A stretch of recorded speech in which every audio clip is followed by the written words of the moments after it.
சேலம் அருகே குடிநீர் கேட்டு தேசிய நெடுஞ்சாலையில் காலி குடங்களுடன் பெண்கள் சாலை மறியலில் ஈடுபட்டதால் போக்குவரத்து கடுமையாக பாதிக்கப்பட்டது. சேலம் மாநகர எல்லை ஒட்டியிருக்கும் சன்னியாசிகுண்டு ஊராட்சியில் மாதம் ஒருமுறை மட்டுமே குடிநீர் விநியோகம் செய்யப்படுவதாக கூறப்படுகிறது. இதனையடுத்து அந்த பகுதியை சேர்ந்த பெண்கள் உள்ளிட்ட பொதுமக்கள் இன்று காலை சேலம் சென்னை நெடுஞ்சாலையில் காலி குடங்களுடன் திடீரென மறியலில் ஈடுபட்டனர். ஆழ்துளை கிணறுகளிலும் தண்ணீர் வற்றிவிட்டதால் தனியார் லாரி தண்ணீரை குடம் 5 ரூபாய் கொடுத்து வாங்குவதாக அவர்கள் தெரிவித்தனர். கிராம மக்களின் சாலை மறியல் போராட்டத்தால் சுமார் 5 கிலோமீட்டர் தொலைவுக்கு வாகனங்கள் அணிவகுத்து நின்றன. இதில் பள்ளி கல்லூரி வாகனங்களும் சிக்கிக் கொண்டன.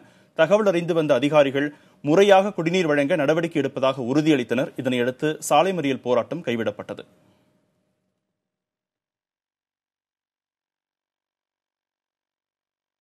எங்களுக்கு தண்ணி விட்டாகணும்.